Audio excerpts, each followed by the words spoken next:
Okay, it's on.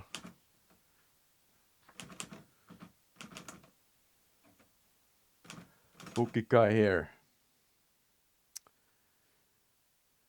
As you have learned, I write these letters to myself. And here I have my letter number 18. Dear UkkiKai, yesterday something happened that stayed with me long after I left the gym.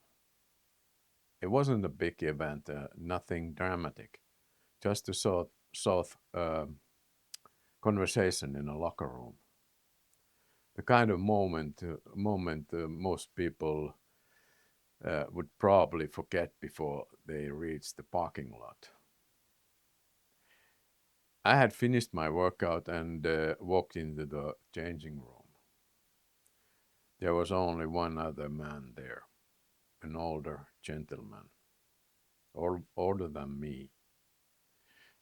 We exchanged a few words, the way strangers sometimes do. Then he looked at me and smiled. You know, he said, I always sit where your clothes are now. For a moment, I didn't know what to say. Then he laughed and continued. Isn't it strange how we always do things the same way? And suddenly I knew exactly what he meant. The same seat, the same corner, the same routine, the same path, the same habits. We talked for a few minutes, and by the time I left, the simple observation had already begun following me home. Because the more I thought about it, the more examples I've noticed. At home, many of us sit in the same chair every day. In a restaurant, we often choose the same place if we can. In parking lot, we look for the same area. We drive the same roads.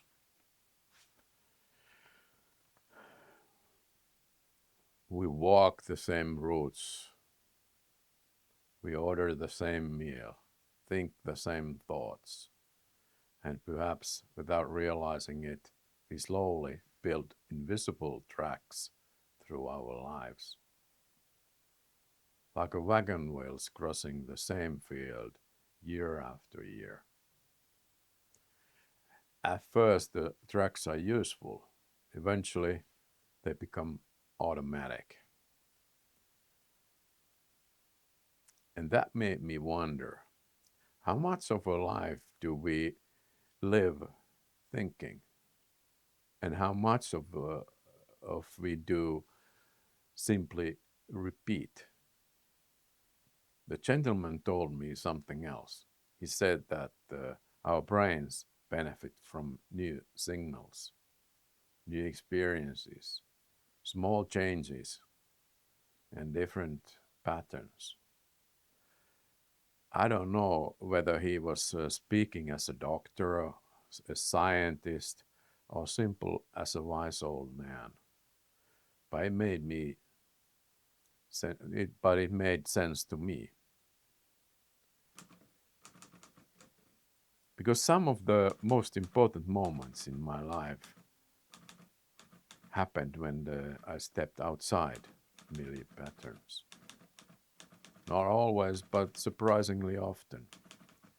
Many of the projects that brought me the greatest satisfaction began with simple decision to do something differently. Different path or different idea or different question. Just different way of looking. And perhaps that is why I have always been drawn to photography. Photography has a strange way of revealing our habits. We find the lens we like and use it for years. We discover a location and return to it again and again. We develop a style and begin repeating ourselves. There is comfort in that, but there is also a danger. Sometimes we stop seeing, we only recognize. The camera is still in our hands, but our eyes are no longer curious. And my dog here is very curious. The Millie.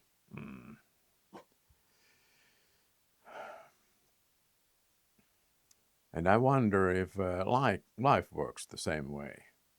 Maybe we all have favorite lenses through which we view the world we live in. Favorite stories, favorite assumptions, and favorite explanations.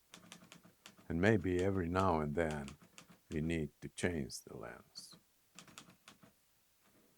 Not because the old one is wrong, but because a different perspective might reveal something we have been missing. Looking back, many of the best things in my life came from the moments when I trusted that feeling. The feeling that whispered, what if you try something else? Not because it was safer or not because it was smarter, but simply because it felt alive. Some of those choices worked beautifully, some did not, but even the failures taught me something. And almost all of them left me with stories worth remembering.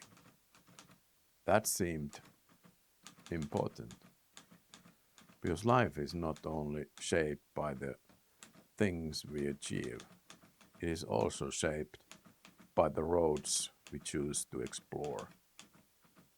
The older I get, the less interested I become in certainty. And the more interested I become in curiosity.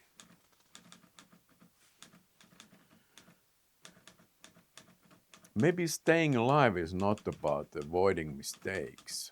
Maybe it is about remaining curious enough to keep changing the seats once in a while, to take a different road, to use a different lens, and to ask a different question. All because of one simple sentence from the stranger in the locker room. I always sit there where your clothes are now. Funny how wisdom arrives sometimes, quietly, and in the most ordinary places. Writing you from the shores of Lake Saimaa, UkkiKai.